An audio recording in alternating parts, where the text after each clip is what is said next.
Hello students, कैसे हैं आप सब लोग। तो आज हम लोग जीएनजी 2.0 सीरीज के अंदर एक चैप्टर पढ़ेंगे, फॉर्म्स ऑफ मार्केट, यानी कि मार्केट के टाइप्स के बारे में पढ़ेंगे और सबसे इंपॉर्टेंट है परफेक्ट कंपटीशन।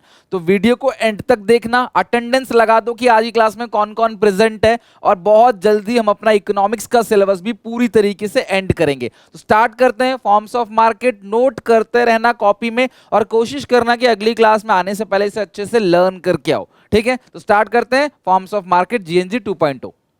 मार्केट होता क्या है? सबसे पहले मार्केट एक ऐसी प्लेस है जहां बायर और सेलर मिलते हैं, और बायर बाइंग एक्टिविटी कंडक्ट करता है, सेलर सेलिंग एक्टिविटी कंडक्ट करता है, उसको बोलते हैं मार्केट। वो प्लेस है जहां पे बायर सेलर आपस में मिलते हैं और बाइंग सेलिंग एक्टिविटी कंडक्ट करते हैं। वो कोई भी जगह हो सकती है, उस जगह को क्या बोलते हैं? मार्केट। मार्केट चार अलग अलग टाइप्स के होते हैं। There are 4 types of market on the basis of number of sellers. Perfect competition एक ऐसी मार्केट है जहां अनगिनत सेलर्स होते हैं, अनगिनत, you can't class calculate, infinity seller होते हैं perfect competition. Second market is monopolistic competition, जहां पे बहुत सारे सेलर्स होते हैं, मोनोपोलिस्टिक। ये परफेक्ट कंपटीशन ना रियल लाइफ में एग्जिस्ट नहीं करता, ये हाइपोथेटिकल है, सिर्फ कल्पना है, काल्पनिक है। हाँ कि यार ऐसी कोई मार्केट होती होगी, बस ये कल्पना है परफेक्ट कंपटीशन। और जो मोनोपोलिस्टिक कंपटीशन है ना, साबुन के, शैम्पू के ब्रांड होते हैं, रिटेल गुड्स के जो ब्रांड होते हैं, वहां पे नंबर ऑफ सेलर्स बहुत ज्यादा होते हैं, मोर नंबर ऑफ सेलर्स। इसके अलावा ओलिगोपोली मार्केट होती है जहां पे फ्यू नंबर ऑफ सेलर्स होते हैं, लाइक पेट्रोलियम प्रोडक्ट हो गया जहां पे फ्यू नंबर ऑफ सेलर्स है, ऑटोमोबाइल कंपनी हो गया जहां पे फ्यू नंबर ऑफ सेलर्स हैं, तो उसे बोलते हैं ओलिगोपोली।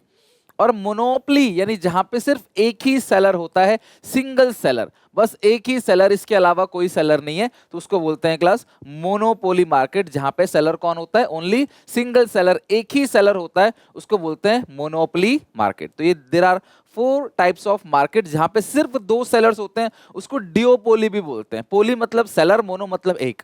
ठीक है, ग्रीक वर्ड में पोली मतलब सेलर, मोनो मतलब एक, तो मोनोपोली मतलब जहां पे एक ही सेलर हो, वहां पे only and only single seller हो। तो these are 4 types of market. But हमें जो सिलेबस के अंदर पढ़ना है वो परफेक्ट कंपटीशन पढ़ना है। ये 3 मार्केट हमें सिलेबस के अंदर पढ़ना ही नहीं है, हमारे सिलेबस का पार्ट नहीं है।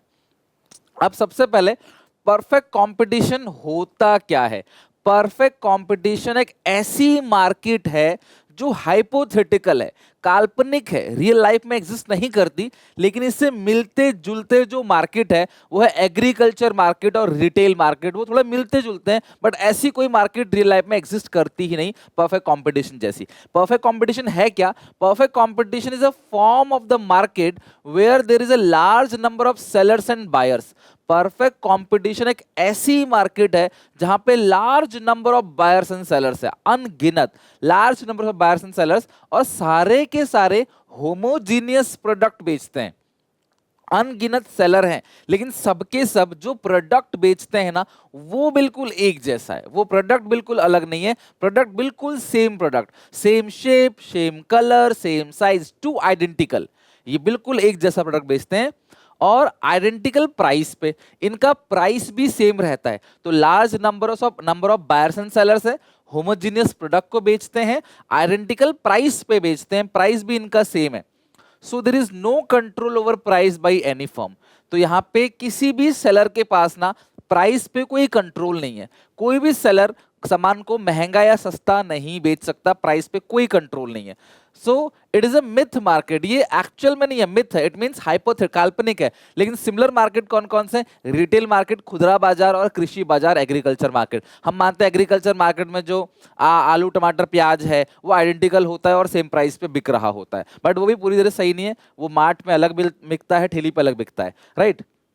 यहां पे ऐसा नहीं, सब आप एक क्वांटिटी खरीदो, 100 खरीदो, 1000 खरीदो, लाख खरीदो, प्राइस रिमेन सेम।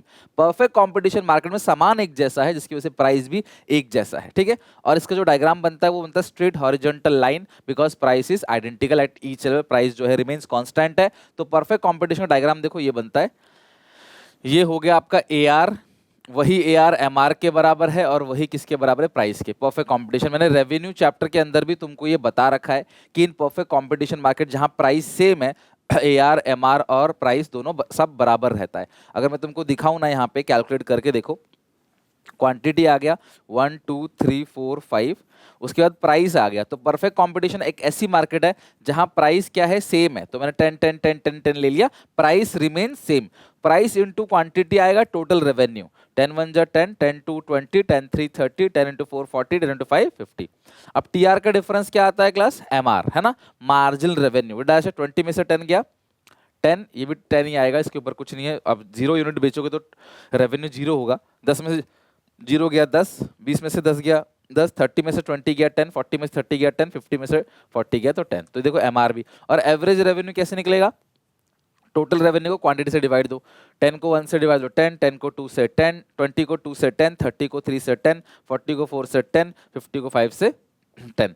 तो आप अगर देखोगे ये परफेक्ट कंपटीशन मार्केट में प्राइस और एमआर और एआर तीनों ही आपस में बराबर है। AR equal to MR equal to price, इसको बोलते हैं परफेक्ट कंपटीशन मार्केट। इसका ग्राफ स्ट्रेट हॉरिजॉन्टल लाइन है पैरेलल टू एक्स एक्सिस। और अगर आपको यहाँ पता हो, यहाँ पे जो ईडी होता है वो क्या होता है, इन्फिनिटी। ये भी ध्यान रखना, ईडी इन्फिनिटी मतलब परफेक्टली इलास्टिक डिमांड। ये सारी बातें एमसीक्यू में घुमा फिरा के आपसे पूछ सकते हैं। तो परफेक्ट कंपटीशन में जो ईडी का डायग्राम है, ये भी तो ईडी है ना, एआर को प्राइस बोलते हैं, क्वांटिटी आउटपुट जितना होगा जितना डिमांड होगा, तो ये प्राइस और डिमांड है। ये भी डिमांड कर्व है, डिमांड कर्व है किसका, परफेक्ट कंपटीशन का। और कैसा शेप होता है, perfectly elastic demand, ED infinity है और इस लाइन में बोलते हैं AR equal to MR equal to price, ये तीनों बराबर है। ये हो गया आपका परफेक्ट कंपटीशन मार्केट का डायग्राम, परफेक्ट कंपटीशन मार्केट की मीनिंग। अब ध्यान से समझना इसके फीचर्स, मैं बहुत तसल्ली से टाइम इस पे इसलिए दे रहा हूं, मुझे पता है यही एक चीज है जो हमारे सिलेबस का पार्ट है, तो इसी को बेहतरीन तरीके से कर लें।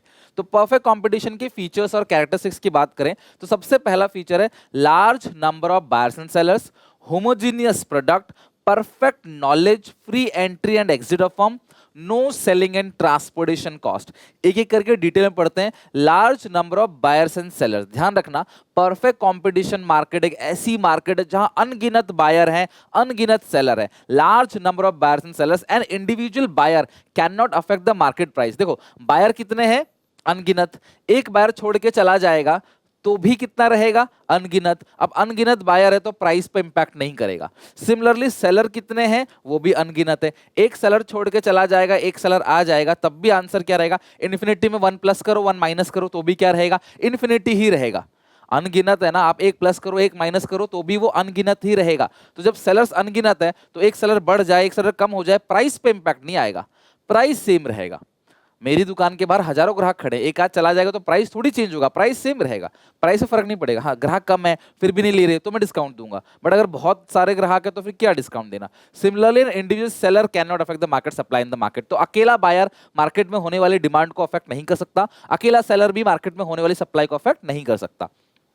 इम्प्लीकेशन क्या है, ये जो large number of buyers and sellers है उसका इंपैक्ट क्या होगा, उसका इंप्लीकेशन क्या होगा, नो इंडिविजुअल सेलर और buyer can influence the market price, buyers and sellers of the product just price taker. ध्यान रखना सारे बच्चे, परफेक्ट कंपटीशन को प्राइस टेकर फर्म भी बोलते हैं, ठीक है।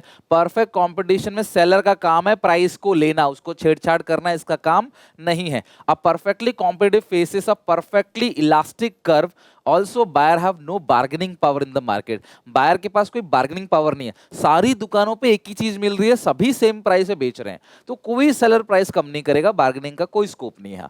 तो पहला हो गया large number of buyers and sellers. दूसरा homogeneous product, under the perfect competition each firm is in industry sell homogeneous product. A product is said to be homogeneous when each unit of it is identical in size, shape, color or weight, so that the buyer are not able to express their preference for the product of one firm against the। तो कोई buyer कोई product differentiation नहीं है, 0 degree of product differentiation, सामान बिल्कुल एक जैसा है, 0 डिग्री, कोई भी प्रोडक्ट दूसरे से कुछ भी अलग नहीं है। तो बायर ना ही उसको अपना एक्सप्रेस बताएगा मुझे इस शेप का चाहिए, इस कलर का चाहिए, कलर भी सेम, एवरीथिंग इज सेम, जिसकी वजह से प्राइस यूनिफॉर्म रहता है, क्योंकि सामान एक जैसा है, होमोजीनियस प्रोडक्ट है तो प्राइस भी सेम रहता है। A firm can not exercise even a partial control over the price, even slightest increase in price by any firm will shift this buyer to the other form of market. तो भैया price थोड़ा सा बढ़ाओगे ना लोग कहीं और चले जाएंगे, बिकॉज हर जगह सेम प्राइस मिल रहा है, सेम प्रोडक्ट मिल रहा है, तो आप प्राइस नहीं बढ़ा सकते, सामान आपका एक जैसा है तो आप प्राइस कैसे बढ़ाओगे, सामान अलग हो तभी तो प्राइस चेंज करोगे। परफेक्ट नॉलेज, बायर और सेलर को ना पूरा नॉलेज होता है कि कौन सा सामान मार्केट में मिल रहा है, किस प्राइस में मिल रहा है, तो भैया आप प्राइस वैसे भी चेंज नहीं कर सकते। Buyers and sellers are fully aware of the prevailing price in the market, they are also aware the fact that homogeneous product is being sold in the market, सामान भी एक जैसा है, प्राइस भी एक जैसा है, ये बायर को पता है, तो क्यों कोई फालतू पैसे देगा। This feature ensure that no seller can charge different price from its buyer. ये भी आता है इंप्लीकेशंस क्या क्या होगा। अगला है फ्री एंट्री एग्जिट, मार्केट में आसानी से कोई भी एंट्री ले सकता है, कोई भी छोड़ के जा सकता है, कोई रिटेंशन पॉलिसी नहीं है, कोई क्लास लाइसेंस पॉलिसी नहीं है। Anyone, a firm can easily enter और leave industry at any time, there is no licence, no restrictions put by the government, कोई भी आ सकता है, कोई भी सामान कर क्लास जा सकता है बंद करके। और शॉर्ट पीरियड में, ये बहुत इंपॉर्टेंट है, यहाँ पे फ्री एंट्री एग्जिट का इंप्लीकेशन क्या है कि अगर शॉर्ट रन है, ठीक है, शॉर्ट रन में यानी शॉर्ट रन के अंदर फर्म ऐसा हो सकता है कि शॉर्ट रन में ज्यादा ग्राहक आ गए तो हमने सुपर नॉर्मल प्रॉफिट कमा लिया, या कम ग्राहक आ गए तो हमने नॉर्मल प्रॉफिट कमा लिया, या ग्राहक नहीं आए तो हमें क्लास लॉस हो गया। लेकिन लॉन्ग रन में firm can earn only normal profit. ये तुम्हें याद रखना पड़ेगा, ट्रू फॉल्स में भी आ सकता है पेपर में, कि परफेक्ट कंपटीशन में अगर शॉर्ट रन है, छोटे समय का बिजनेस है, तो ऐसा हो सकता है कि शॉर्ट रन में छोटा सा समय है तो क्या पता ज्यादा ग्राहक आ जाएं, बराबर आए, या फिर कम आ जाएं बाद में और आए। तो इसी तरीके से शॉर्ट रन में फर्म नॉर्मल प्रॉफिट कमा सकती है, सुपर नॉर्मल प्रॉफिट कमा सकती है और सुपर नॉर्मल लॉस कमा सकती है, लेकिन लॉन्ग रन में फर्म सिर्फ और सिर्फ नॉर्मल प्रॉफिट ही कमाएगी। अब मैं थोड़ा सा डिटेल में तुम्हें एक एग्जांपल देके समझाता हूँ, समझ जाओगे क्या क्या लफड़ा है इसका। नॉर्मल प्रॉफिट का मतलब क्या है, आमतौर पे जो चल रहा है। सुपर नॉर्मल मतलब बहुत ज्यादा, और सुपर नॉर्मल लॉस का मतलब बहुत ज्यादा लॉस हो गया। अब कोई खिलाड़ी आया, सिर्फ एक ओवर खेला उसने, ठीक है, एक ओवर खेला, एक ओवर में उसने बना दिए 20 रन, ठीक है, तो एक ओवर ही मिला उसको, बोला बस तुझे भाई एक ही ओवर मिलेगा सुपर ओवर, उसने एक खिलाड़ी ने एक ओवर में 20 रन बना दिए, तो बहुत ज्यादा रन बना दिए। अगर एक ओवर में 20 रन बना रहे हो तो 20 ओवर में तो 400 रन बन जाएंगे T20 के अंदर। तो क्या हम ये अज्यूम कर ले कि यार एक ओवर देखते ही मैच को कि बंदे ने भी एक ओवर में 20 रन बना दिया आके, तो वो इसी हिसाब से खेलता चला जाएगा अपनी सारी की सारी गेंदें? नहीं, क्यों? क्योंकि यार एक ओवर खिलाया, हम जज नहीं कर सकते उसको, इसको बोलते हैं क्लास क्या, सुपर प्रॉफिट। सिमिलरली कोई खिलाड़ी आया, पहली बॉल पे उसने छक्का मार दिया, तो क्या हम ये जज कर लें उसका 6 का ही स्ट्राइक रेट है, वो हर बॉल पे ही छक्का मारेगा? तो ये अजम्पशन लेना गलत है। हम बोलेंगे भैया उसे एक ही बॉल खिलाइए, एक बॉल पे छक्का मारा तो 600 का स्ट्राइक रेट आ गया उसका, पर क्या उसका लाइफ टाइम तक 600 का स्ट्राइक रेट रहेगा? नहीं, आगे चल के गिरेगा। तो ये शुरू में बहुत ज्यादा हो गया, समझ रहे हो, शुरू में बहुत ज्यादा स्ट्राइक रेट हो गया, तो शुरू शुरू में जो है वो सुपर नॉर्मल प्रॉफिट हो गया, क्योंकि समय कम दिया आपने, एक ही ओवर दिया। अच्छा दूसरा एग्जांपल लेते हैं, वो आया और पहले ओवर में सिर्फ 2 रन बनाए या 1 रन बनाया, फिर कोई भी रन नहीं बनाया, तो क्या हम इस हिसाब से जज कर लें उसको कि भैया वो कभी भी कोई रन जिंदगी में नहीं बनाएगा? क्यों? शुरू में सुपर नॉर्मल लॉस भी हो सकता है, अगर टाइम पीरियड कम दोगे आप, एक ओवर में जज मत करो, ठीक है। अगर ऐसा भी हो सकता है शुरू में वो 6 रन बनाए एक ओवर में, तो वो नॉर्मल प्रॉफिट कमा रहा है, तो नॉर्मल रन कमा रहा है मतलब नॉर्मल प्रॉफिट कमा रहा है। तो अगर टाइम पीरियड छोटा है, आप छोटा सा समय दे रहे हो, तो छोटे समय में ऐसा भी हो सकता है कि फर्म को बहुत ज्यादा फायदा हो जाए, बहुत ज्यादा नुकसान हो जाए, या नॉर्मल प्रॉफिट हो। लेकिन अगर लंबा समय आप दोगे ना, लॉन्ग रन में क्लास वो नॉर्मल प्रॉफिट ही कमाएगा। लॉन्ग रन में फिर उसका एवरेज औसत जो है वो बराबर आ जाएगा। खिलाड़ी का जो मैच खेल रहा है वो 50-100 मैच खेलेगा तो उसका एवरेज बराबर आ जाएगा, एक औसत एवरेज आएगा, जो डिसेंट एवरेज आएगा। तो शॉर्ट रन में फर्म कुछ भी कमा सकती है, लेकिन लॉन्ग रन में फर्म क्या कमाएगी? Normal profit. No selling transportation cost, perfect competition में सेलर अपना सामान जो है ना फार्म के आसपास बेच रहे होते हैं, तो कोई ट्रांसपोर्ट नहीं करते दूर दराज तक, तो वो खर्चा नहीं आता उनका, ताकि प्राइस सेम रहे। ट्रांसपोर्ट करेंगे, ट्रांसपोर्टेशन कॉस्ट ऐड हो जाएगा, प्राइस बढ़ जाएगा, जो कि वो नहीं चाहते। और दूसरी चीज, कोई ऐड नहीं कराते। दूसरी चीज ये है कि कोई एडवर्टाइजमेंट नहीं कराते। आप एक्टर एक्ट्रेस से एडवर्टाइजमेंट कराओगे तो वो कॉस्ट आप प्रोडक्ट में ऐड करोगे, प्रोडक्ट महंगा हो जाएगा। तो कोई सेलिंग कॉस्ट नहीं होता, कोई ट्रांसपोर्टेशन कॉस्ट नहीं होता इसके अंदर। For one price to prevail through the market, because buyer have full knowledge about it, product and its price, so there is no selling and transportation cost, कोई advertisement नहीं होता। क्लास बायर जो है, अगर आपने महंगा किया ऐड करा के, तो बायर कहीं और चला जाएगा, उसको क्या मतलब है तुम ऐड करा रहे हो, कुछ भी करा रहे हो, सामान तो सेम है ना। और market is not affected by selling and transportation cost. Note, in perfect competition price is determined by the forces of market of demand and supply. All the firm in the industry sell their product at given price. It is therefore said that perfect competition firm is called price taker. ध्यान रखना, perfect competition को price taker form बोलते हैं। तो ये industry की demand है, industry की, और ये इंडस्ट्री की सप्लाई है। जहां पे इंडस्ट्री की डिमांड और इंडस्ट्री की सप्लाई बराबर होती है उसको इक्विलिब्रियम बोलते हैं, और यही पॉइंट वो फर्म के ऊपर पास ऑन कर देते हैं। जैसे क्लास आप रेमंड का नाम सुनोगे, क्लास रेमंड हो गया, कॉब हो गया, अलग अलग ब्रांड है कपड़ों के जो कपड़ा बनाते हैं। तो अब वो कपड़ों के जो ब्रांड्स है ना वो हो गया फर्म, और कॉटन टेक्सटाइल इंडस्ट्री पूरी की पूरी इंडस्ट्री हो गई। तो इंडस्ट्री में जो डिमांड है, इंडस्ट्री की जो सप्लाई है, वही प्राइस वो पास ऑन करते हैं आगे चल के, जिसकी वजह से परफेक्ट कंपटीशन का डायग्राम इस तरीके से बनता है। ये रीजन है परफेक्ट कंपटीशन का डायग्राम ऐसा क्यों बना, क्योंकि ये इंडस्ट्री से पास ऑन हुआ है, ये इंडस्ट्री का है। और ये किसका है क्लास, इस डिमांड कर्व परफेक्ट कंपटीशन है एक फर्म का है, और इसी फर्म को प्राइस टेकर फर्म बोलते हैं। ये straight horizontal line parallel to X axis है, परपेंडिकुलर ऑन वाई एक्सिस है, प्राइस रिमेन सेम होता है, क्वांटिटी चाहे आप कितनी भी बेच लो, ईडी इन्फिनिटी है, और परफेक्टली इलास्टिक डिमांड कर्व है इसका। ये सारे ज्ञान की बातें हो गई इसकी, आई होप आपको समझ आ गया होगा। लास्ट में दो कॉन्सेप्ट और बचा हुआ इस पूरे के पूरे चैप्टर में, this is called price ceiling और प्राइस फ्लोर। मैं आपको फिर से एक बार बता देता हूँ, इक्विलिब्रियम किसको बोलते हैं, जहां पे दोनों खुश हों, ये रहा डिमांड और ये रहा सप्लाई, जहां बायर भी खुश है इतने प्राइस में सामान लेने के लिए, और सेलर भी खुश है उस सामान को बेच के, जहां डिमांड सप्लाई दोनों बराबर है। ये जो OP इज इक्विलिब्रियम प्राइस और OQ इज इक्विलिब्रियम क्वांटिटी, ये वाई एक्सिस है, ये एक्स एक्सिस है। यहाँ डिमांड है, बायर सेलर दोनों खुश हैं, बायर को भी कोई दिक्कत नहीं है, सेलर को भी कोई दिक्कत नहीं, दोनों खुश हैं। This is called equilibrium price, ये OP इक्विलिब्रियम प्राइस है। अब प्राइस सीलिंग क्या होता है और प्राइस फ्लोर क्या होता है, ध्यान समझना। प्राइस सीलिंग का मतलब क्या होता है, गवर्नमेंट क्या करती है, देखो ये डिमांड है, डायग्राम जरूर बनाना, ये सप्लाई है, ये हो गया क्लास आपका इक्विलिब्रियम। लेकिन सरकार क्या कहती है कि, सरकार कहती है कि कुछ ऐसे सामान है जो लाइफ के लिए नेसेसिटीज है ना, उसका प्राइस आप इससे इक्विलिब्रियम प्राइस से भी नीचे सेट करते हैं, आप इससे ज्यादा सेट नहीं कर सकते। This is called price ceiling. Limit लगा देती सरकार कि कुछ चीजें, नेसेसरी ड्रग्स हो गया, LPG हो गया, सॉल्ट हो गया, आप इस प्राइस से ऊपर उसको नहीं रख सकते। यानी कि जहां पे बायर सेलर खुश है ना, उससे भी सस्ता आप बेचो, आप इससे ज्यादा रख नहीं सकते price. This is called price ceiling. Ceiling means maximum limit, सरकार कहती है ये मैक्सिमम लिमिट है, इससे ज्यादा नहीं रख सकते आप, इससे कम रख सकते हो।